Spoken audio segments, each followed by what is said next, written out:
தனுசு ராசிக்காரங்களுக்கு நம்ம குரு பயிற்சி பலன் பார்ப்போம். சின்னதாக ஒரு வீடியோவும் போட்டிருந்தோம். நம்ம கொஞ்சம் விரிவாக பார்ப்போம் அப்படின்னு போட்டிருந்தோம். இப்போ பார்த்தீங்கன்னா உங்களுக்கு மேச ராசியில் இருந்து ரிஷப ராசிக்கு குரு பயிற்சி ஆகிறார். உங்களுக்கு உங்கள் ராசியிலிருந்து 5ஆம் இடத்துலேருந்து 6ஆம் இடத்துக்கு பயிற்சி ஆகிறார் 1/5/2024 அன்று. உங்களுடைய ராசி அதிபதி உங்கள் ராசியை 5ஆம் இடத்துலேருந்து பார்க்கும் பொழுது ரொம்ப நல்லாயிருக்கும் அப்படின்னு ராசி பலனில் சொல்லியிருப்பாங்க. ஆனால் உங்கள் ராசிக்கு 4ஆம் வீட்டுக்கும் அதிபதி அவரே. அந்த வீட்டில் பார்த்தீங்கன்னா ராகு இப்போ இருந்தார். இவ்வளோ நாளாக ராகு இருந்துக்கிட்டு இருக்கிறார் வேறு. அப்படிங்கிற சுச்சுவேஷனில் ராகு அதுக்குள்ளே இருக்கிறாருன்னா உங்களுடைய 4ஆம் பாவகங்கிறது கொஞ்சம் கெட்டிருக்கும். ஆனால் அந்த ராகு என்னவா மாறி வேலை செய்வார்? குருவாகவே வேலை செய்வார் அப்படின்னு நம்ம ஜாதகம் பார்க்கணும். அது லக்னத்துக்கு தான் நம்ம எடுக்கணுமே தவிர ராசிக்கு என்ன பண்ணும், மன ரீதியாக என்ன இயக்கும். 5ஆம் இடம் மனசு இல்லை அப்படிங்கிற முறையில் அந்த 5ஆம் இடத்துலேருந்து அது 9ஆம் வீட்டை குரு பார்த்துருப்பார். 4ஆம் அதிபதி பார்க்குறாரு 9ஆம் வீட்டை அப்படின்னா வண்டி வாகனங்கள் சம்மந்தப்பட்ட விஷயங்களில் பெரிய மாற்றங்களே கொடுத்துருக்கும்.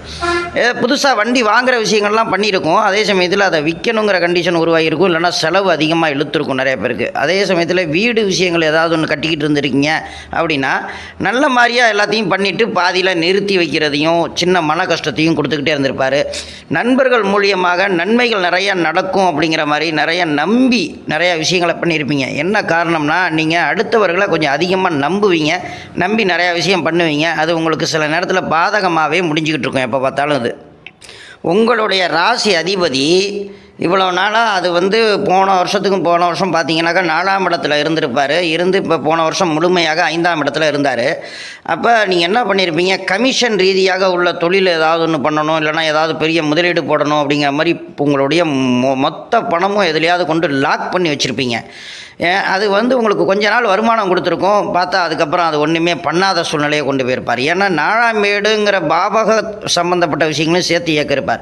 இதே உங்களுக்கு குரு தசை நடந்திருக்குது அப்படின்னா பெரிய பாதகம் இல்லாமல் சுமாராக இருந்திருக்கும். ராகு தசை நடத்தியிருக்கு அப்படின்னாக்கா ராகு என்ன பண்ணுவார், 4ஆம் இடத்துல ராகு இருக்கிறார். அப்படிங்கிற சூழ்நிலையில் உங்களுக்கு ஒரு பாதகமான ஒரு செயல்கள்லாம் இயங்கும். என்ன காரணம் அப்படின்னா உங்களுக்கு புதனுடைய வீடு உங்களுக்கு 10ஆம் வீடாக போயிடும். ராசிக்கு 10ஆம் வீடு புதனின் வீடு. அந்த புதன் ராகு கிட்ட இப்போ இருந்தார். சனியின் வீட்டுக்குள்ளே நண்பர் வீட்டுக்குள்ளே இருந்தார். நண்பரோடு சேர்றாங்க அப்படின்னா நல்ல விஷயந்தான். அதே சமயத்தில் சனியோடு சேரும் பொழுது கெட்ட நண்பரோடு சேர்றாங்க அப்படிங்கிற மாதிரி கொண்டு போகும். அப்போ அந்த நண்பர்கள் மூலியமாக சில கஷ்டங்களை அனுபவிக்கிற சூழ்நிலையை ஏற்படுத்துவார்.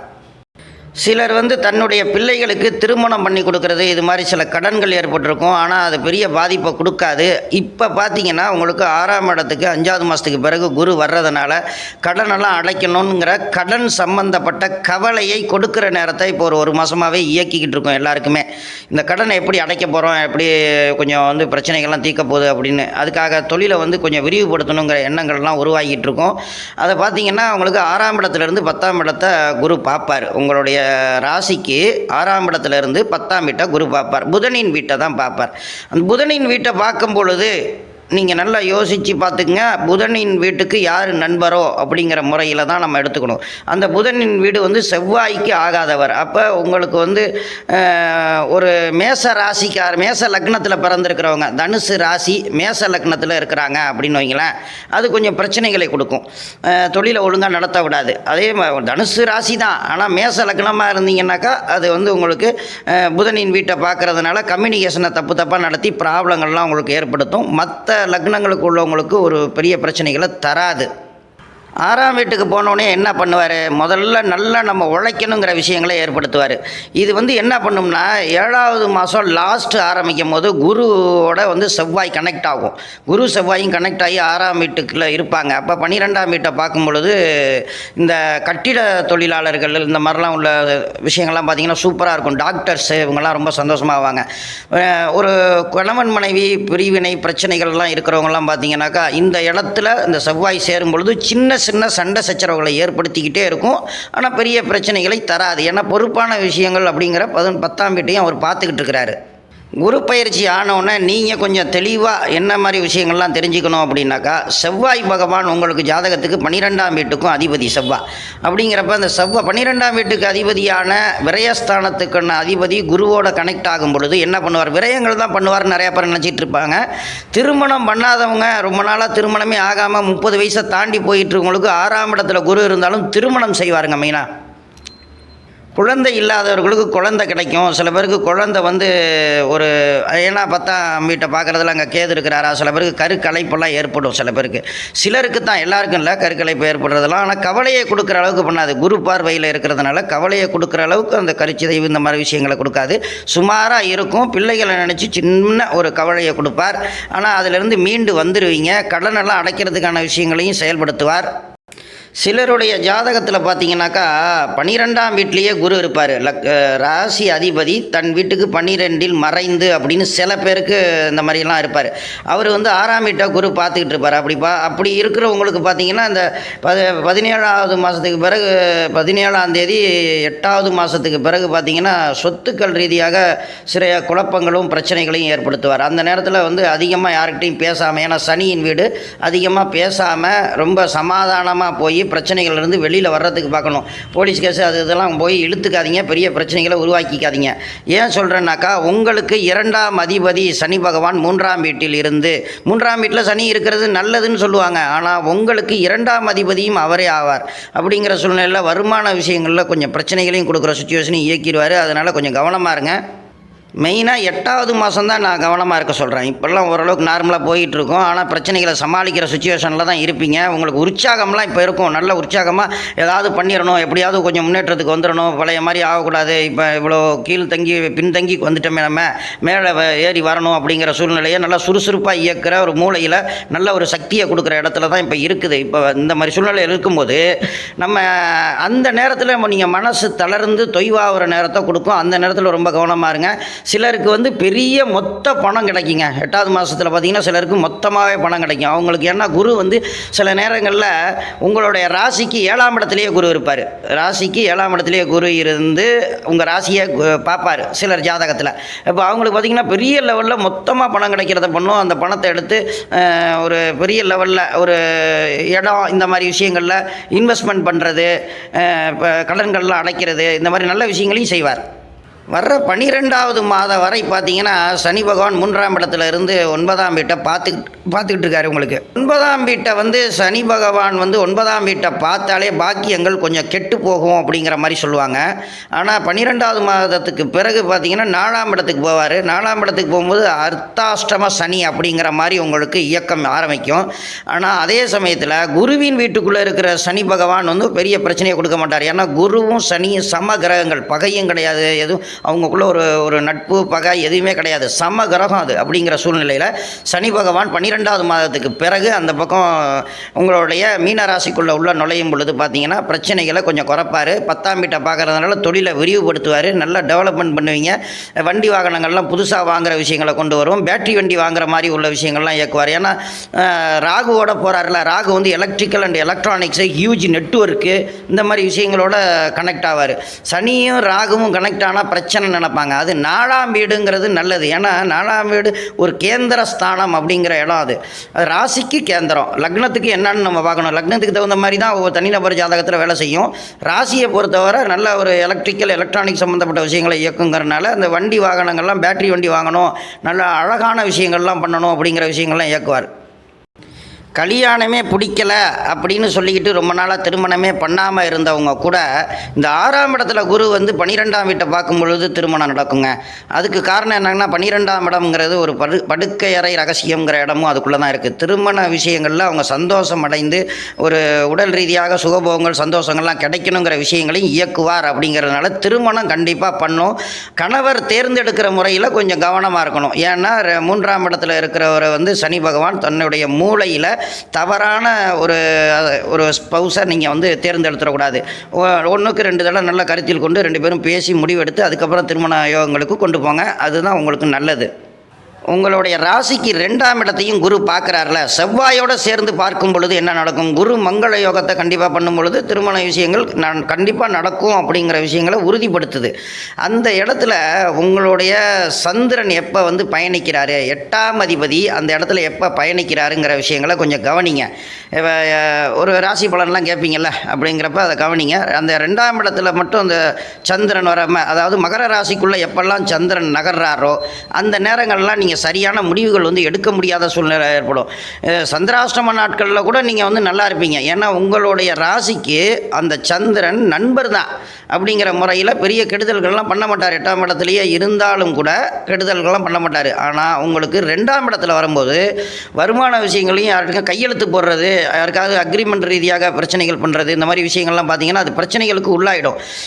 இதுக்கு முன்னாடியே இப்போ 5ல் இருக்கும்போதே பார்த்தீங்கன்னா ஏதாவது அக்ரிமெண்ட்லாம் போட்டு ஏதாவது பேசி வச்சுருந்தீங்கன்னா இதெல்லாம் வந்து தப்பாக தான் கொண்டு போவோம். ஒழுங்காக நீங்கள் சொன்ன மாதிரி நடந்துக்க முடியாத சூழ்நிலையை தான் இயக்குவார். 2ஆம் இடத்தை பார்க்குறதுனால ஒரு பலன் என்ன அப்படின்னு கேட்டிங்கன்னா, வருமானம் நல்ல எக்கச்சக்கமாக வரும். நல்லா 2ஆம் இடத்தை பார்க்குற சூப்பராக வருமானம் வரும். ஆனால் அந்த 2ஆம் இடம் லக்னத்துக்கு என்னங்கிறதையும் பார்த்துக்கணும். நீங்கள் இப்போ ராசிப்படி பார்த்தீங்கன்னா கண்டிப்பாக வருமானங்கள் வருங்கிறத வச்சுருக்கு. மன ரீதியாக நிம்மதியாக இருக்கும், குடும்ப வாழ்க்கையில் நிம்மதி கிடைக்கும், பிள்ளைகள் நல்லா படிப்பாங்க, தேவையான விஷயங்களுக்கு காசு கிடைக்கும், வீட்டுக்கு தேவையான விஷயங்களெல்லாம் வாங்கி கொடுத்துருவீங்க. வீட்டில் இந்த முதல்ல வந்து 4ஆம் இடத்துல ராகு இருக்கிறது, ரொம்ப கனமான பொருள்கள் சம்மந்தப்பட்ட விஷயங்கள்லாம் வீட்டுக்கு நிறையா வாங்குவீங்க. டிவி வந்து பெருசாக மாற்றுவீங்க, ஃப்ரிட்ஜு பார்த்தீங்கன்னாக்கா மாற்றுவீங்க. இந்த மாதிரி ஒரு விஷயங்களில் சில பேர் வந்து சர்வீஸ் பண்ணுவாங்க. இந்த மாதிரி ஒரு நல்ல விஷயங்கள்லாம் இயக்குவார். அதுவும் வந்து செலவு ஐட்டமாக பண்ணுறாங்க சொல்கிறீங்களே அப்படின்னு பார்த்தீங்கன்னா, அது 12ஆம் வீட்டை குரு பார்த்துக்கிட்டு இருக்கிறாருன்னு அர்த்தம். 4ஆம் அதிபதி தானே உங்களுக்கு வந்து 6ல் இருக்கிறாரு. 6ஆம் வீட்டில் இருக்கும்போது ருணரோக சத்துருஸ்தானத்தை வந்து டெவலப் பண்ணிடுவாரா அப்படின்னு ஒன்றும் கற்பனை பண்ணிடாதீங்க. அதாவது இந்த ராசிக்கு சுக்கிரனுடைய வீட்டில் பிறக்கிறவங்களுக்கு கொஞ்சம் சின்ன சின்ன தொந்தரவுகள் இருக்கும். இது வந்து ஒரு துலா ராசியில் இருக்கிறாங்க, துலா ராசிக்காரங்களுக்கு சில விஷயங்களில் தடை ஏற்படுமே தவிர பிரச்சனைகள் இருக்காது. துலா ராசியில் லக்னம் விழுந்தவங்க. இதே தனுசு ராசிக்கு வந்து 6ல் மறைந்து இருந்தாலும் அந்த இடம் வந்து எதுக்கு அந்த இடத்துல மறைஞ்சி இருந்தாலும் நல்லது நடக்குதுங்கிற காரணம் என்னென்னா, 2ஆம் வீட்டை பார்ப்பார். 2ஆம் வீட்டை பார்க்கும்போது அடுத்தவங்களுக்கு அட்வைஸ் பண்ணுற அளவுக்கு உங்களுக்கு ஒரு தகுதி வரும், நல்ல ஒரு தகுதி வரும், கௌரவம் வரும், நல்ல ஒரு அந்தஸ்து கிடைக்கும். இந்த மாதிரி விஷயங்களை கண்டிப்பாக உங்களுக்கு கொடுப்பார். இதனால் வரையும் வேலைக்காரர்கள் அமையாமல் இருந்திருந்தது அப்படின்னா ஒரு நல்ல வேலைக்காரர்கள் கிடப்பாங்க. இல்லைன்னா வேலைக்காரர்கள் உங்கள்கிட்ட ஒழுங்காகவே நடந்துக்காமல் இருந்திருந்தாங்கன்னா, ஒரு ஒழுங்கான முறையில் நடந்துக்காதவங்க இருந்தாங்கன்னா கண்டிப்பாக நல்ல முறையில் நடந்துக்கிற விஷயங்களை கொடுப்பாரு. அதாவது வேலைக்காரங்க நல்லா பொய் சொல்ல மாட்டாங்க, நல்ல மனிதர்களாக மாறுற ஒரு விஷயத்தை அந்த குரு பகவான் அந்த 6ஆம் இடத்துல வேலைக்காரர்கள் ரீதியாக நீங்கள் இவ்வளோ நாளாக நம்பி வீணாக போன விஷயங்களை மாற்றுவார். கொஞ்சம் அந்த இடத்துல வந்து செவ்வாய் வந்து உள்ளே சேரும் பொழுது மட்டும் கொஞ்சம் நாளைக்கு 48 நாள் மட்டும், அதாவது 8வது மாதத்தில் பார்த்தீங்கன்னா அந்த நேரத்தில் நீங்கள் வேலைக்காரர்களை நம்பிக்கிட்டு நிறையா காசு கொடுத்து ஏதாவது பண்ணிங்கன்னா காசு வாங்கிட்டு அவன் பாட்டு ஓடி போயிடுவான், வேறு ஏதாவது வேலை இருக்குன்னு சொல்லிட்டு ஓடி போயிடுவான். அதனால் அந்த நேரத்தில் நீங்கள் கொடுக்காதீங்க. அந்த 6வது மாதம் லாஸ்ட்லேருந்து 8வது மாதம் லாஸ்ட்டு முடிகிற வரையும் 9வது மாதத்துக்கு பிறகு எதாக இருந்தாலும் பார்த்துக்கலாம். 9வது மாதம் நறுக்கி 20 தேதிக்கிட்ட கொண்டு வரணும். அந்த செவ்வாயை வந்து பகை வீட்டுக்குள்ளே தான் போகும். ஆனால் செவ்வாய் பகை வீட்டுக்குள்ளே போனாலும் உங்களுக்கு 5ஆம் அதிபதி 7ஆம் வீட்டில் இருந்து நல்லது தான் செய்வாருங்கிற சுச்சுவேஷனில் ராசிப்படி நல்லா தான் இருக்கும். செவ்வாய் வந்து 7ஆம் வீட்டில் இருந்து உங்களுடைய ராசியை பார்க்கும் பொழுது எஃபோர்ட் போட வைக்கும். அடுத்தடுத்து ஒரு ஆள் வேலையை செய்யலையா அந்த வேலையை இன்னொரு ஆள் செய்கிறதுக்கு தயாராகிடுவாங்க. அதனால் நீங்கள் பயப்பட வேண்டியதில்லை. நீங்களே வேலைக்காரர்களாக இருக்கீங்களா, அதெல்லாம் சுறுசுறுப்பாக இருப்பீங்க. அந்த வேலை இன்றைக்கி லீவு போட்டிருக்கீங்க, எதுவும் பண்ண முடியல, மறுநாள் போவீங்க. அந்த 2 வேலையும் சேர்த்து செய்கிற சுறுசுறுப்பை கொடுத்து நல்ல உடம்பு நல்ல சுறுசுறுப்பாக இருக்கிற விஷயங்கள்லாம் பக்காவாக செய்வார். பணமும் பொருளாதாரமும் ஏறுகின்ற விஷயங்களை இயக்க போகிறார். 4ஆம் அதிபதி 6ஆம் வீட்டில் இருக்கிறதுனால மாடி வீடு, சில பேர் மாடி வீடு கட்டுவாங்க, சூப்பராக இருக்குங்க. மாடி வீடு கட்டுற விஷயங்களை இயக்கிறோம். மேலே இருக்கிற விஷயங்கள் வந்து மாடியில் போய் குடியிருக்கிறேன்ட்டு நீங்கள் போக வேண்டாம், கீழே குடியிருந்துக்கோங்க. ஏன்னா உங்களுக்கு 3ஆம் அதிபதி அப்படிங்கிற இடம் வந்து கும்பராசி வந்து உங்களுக்கு கொஞ்சம் சுமாராக தான் வேலை செய்யும், ஒரு பெரிய அளவில் வேலை செய்யாது. 3ஆம் இடம்ங்கிறது தைரிய வீரியஸ்தானம். தைரியத்தை சில நாளாக நீங்கள் இழந்து பிரச்சனைகளுக்கு உள்ளாகி இருந்த விஷயங்கள் நல்லா இருக்குன்னு ராசி பலன்கள்லாம் சொன்னாங்களே, ஆனால் எனக்கு வந்து இப்படி இருக்குதே அப்படிங்கிற மாதிரி உள்ளவங்க, இந்த தைரியத்தை இழந்து இருந்தவங்க இப்போ வந்து தைரியத்தை அதிகப்படுத்துகிற நேரத்தை இயக்குவார். அதுவே ஒரு பெரிய விஷயம். மனசு வந்து தைரியம் ஆகிடுச்சுன்னா எல்லா வேலையும் நீங்கள் சுறுசுறுப்பாக பார்க்க ஆரம்பிச்சிருவீங்க. வருகின்ற 12வது மாதம் சனி பகவான் 4ஆம் வீட்டுக்கு போயிட்டாரு அப்படின்னாலே உங்களுடைய 10ஆம் பார்வையாக உங்களுடைய ராசியை பார்ப்பார். சரி, ராசியை பார்க்கும் பொழுது என்ன நடக்கும் அப்படின்னு பார்த்தீங்கன்னா, செய்ய வேண்டிய வேலைகளை சரியாக செஞ்சுக்கிட்டு இருக்கும்போது சின்ன சின்ன தடையாக வரும். ஆனால் அதையும் மீறி நீங்கள் வந்து நல்லா பண்ணுவீங்க. ஏன்னா 2ஆம் வீட்டை பார்க்குறது, குரு 2ஆம் வீட்டை பார்க்குறாரு. 12வது மாதத்துக்கு பிறகு சனி உங்களுக்கு உங்களுடைய ராசியை பார்ப்பார். சனி ராசியை பார்க்கும்போது சில பேருக்கு வந்து இந்த பல்லு ரீதியாக சில பிரச்சனை, பல்லில் வந்து ஏதாவது ஒரு தொந்தரவு, இல்லைன்னா வாயில் ஏதாவது ஒரு சின்ன சின்ன பிரச்சனைகள், நல்ல உணவு கிடைக்காத நிலை, சரியான நேரத்தில் சாப்பிட முடியாத ஒரு சுச்சுவேஷனு, டைமிங்க்கு சாப்பிட முடியாத நிலை, வீட்டில் இல்லைனாக்கா வீட்டை விட்டு பிரிஞ்சு லாங்காக போய் இருந்து வேலை பார்த்துட்டு குடும்பத்தை விட்டு பிரிஞ்சு இருந்துட்டு வர்ற நிலை, இப்படியெல்லாம் அந்த 12வது மாதத்துக்கு பிறகு இயக்குவார். ஆனால் பெரிய பிரச்சனைகளை கொடுக்க மாட்டார். அதுதான் இதில் ஒரு மெயின் விஷயம். முதல்ல பொருளாதாரத்தை சரி பண்ணும் பொழுதே ப்ராப்ளங்கள்லேருந்து வெளியில் வருவீங்க. அதே சமயத்தில் அந்த 4ஆம் வீட்டிலேருந்து 6ஆம் வீட்டையும் குருவையும் பார்ப்பார். அந்த வீட்டை பார்க்குறதுனால, அதுவும் சுக்கிரன் வீட்டை பார்க்குறாரா, குரு அங்கே இருக்கிறாரா, ஆன்மீக விஷயங்களில் நல்ல ஒரு நாட்டம் வரும். நிறைய ஆன்மீக பயணங்களையும் இயக்குவார். ஏன்னா அந்த சனி பகவான் உங்களுக்கு வந்து 3ஆம் வீட்டு அதிபதி அப்படிங்கிற முறையில் 4ஆம் வீட்டில் இருக்கிறனால காரில், சொகுசு வாகனங்களில் நல்ல ஒரு அலைஞ்சி லாங் ட்ராவல் இந்த மாதிரிலாம் விஷயங்களெல்லாம் போகிற விஷயங்களை கொடுப்பாரு. நல்ல சாமி கும்பிட்டுட்டு நல்ல சந்தோஷமாக இருக்கிற விஷயங்களை பண்ணுவார். குடும்பத்தோட குலதெய்வ கோயிலுக்கெல்லாம் போய் நல்லபடியாக வழிபடுற விஷயங்களை பண்ணுவார். சந்தோஷத்தை நிறையா இயக்கிக்கிட்டு தான் இருப்பார்.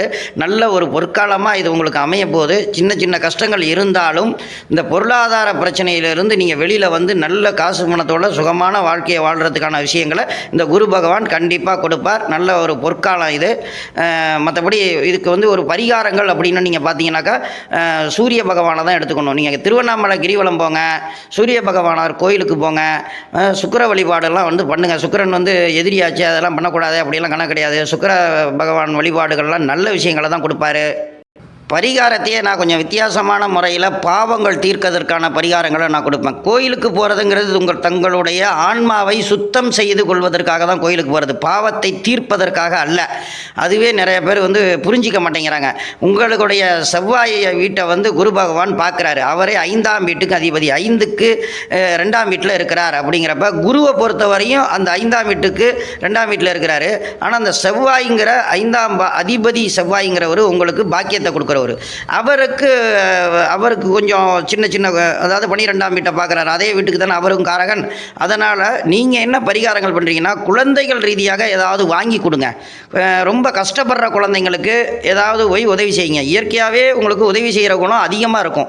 அப்படிங்கிற சூழ்நிலையில் ஏதாவது ட்ரஸ்ட்டு ஏதாவது நடத்துகிறாங்க பண்ணுறாங்கன்னா, அந்த குழந்தைகள்லாம் எதுவும் வளர்க்குறாங்க, குழந்தைகளுக்கு பாதுகாப்புக்கு வருமானங்கள் பத்தலை அப்படிங்கிற ஒரு அந்த இடவை பாருங்கள். ஏன்னா இப்போல்லாம் வந்து ட்ரஸ்ட்டு நடத்துகிற இடத்துலலாம் நிறையா காசெல்லாம் கிடச்சிக்கிட்டு இருக்கு. உண்மையிலேயே ரொம்ப கஷ்டப்படுற இடங்களாக பார்த்து அவங்களுக்கு போய் நல்ல ஒரு உதவிகளை செஞ்சிங்கன்னா, அவங்க மனசார மனம் குளிர்ந்தாங்கன்னா உங்களுடைய பாவங்கள் அனைத்தும் குறையும். 12வது மாதத்துக்கு பிறகு வீட்டில் வந்து நெய் விளக்கு ஏற்றுங்க. எப்போதுமே நெய் விளக்கு ஏற்றலாம் வீட்டில். ஆனால் முக்கியமாக 12வது மாதத்துக்கு பிறகு இந்த நெய் விளக்கு ஏற்றுங்க. ஏன்னா புதன் வீட்டை வந்து சனி பகவான் பார்ப்பார். அப்படி புதன் வீட்டை பார்க்குறாரு அப்படிங்கிறதுக்காக நீங்கள் நெய் விளக்கு போடுங்க. குரு பகவான் வந்து ரொம்ப காசு பணத்தை கொடுக்குறத, செலவை வந்து குறைப்பார். அந்த நேரத்தில் நெய்க்கு அவ்வளோ ஒரு மதிப்பு இருக்குது. ஏன்னா நெய் உருவாகிறதுக்கு முன்னாடி அவ்வளோ கஷ்டப்பட்டுட்டு அது நெய் ஆகுதான். அதனால் உங்களோட உழைப்பை வந்து அவ்வளவு கஷ்டப்படுற உழைப்பை வேஸ்ட்டு பண்ணாமல் தேக்கம் பண்ணி உங்களுக்கு அப்படியே அந்த பணத்தெல்லாம் சேவ் பண்ணும். அதுக்காக தான் வந்து நெய் விளக்கு போட சொல்கிறோம். மற்றபடி சூரிய பகவானுக்கு நீங்கள் வந்து வழிபடணுங்கிறனால திருவண்ணாமலை கிரிவலம் போகிறது ரொம்ப நல்லது. குரு 6ஆம் வீட்டில் இருக்கிறதுனால சித்தர்கள் வழிபாடு பண்ணுங்கள். ஜீவசமாதி வழிபாடுகள்லாம் செய்யுங்க. உங்களுக்கு ரொம்ப நன்மைகள் நல்லா நடக்கும். மற்றபடி நம்ம அடுத்து வந்து மகர ராசிக்கு வந்து குரு பயிற்சி பலனை பார்ப்போம். நம்ம சேனலை வந்து சப்ஸ்கிரைப் பண்ணிக்கோங்க. மீண்டும் சந்திப்போம். நன்றி, வணக்கம்.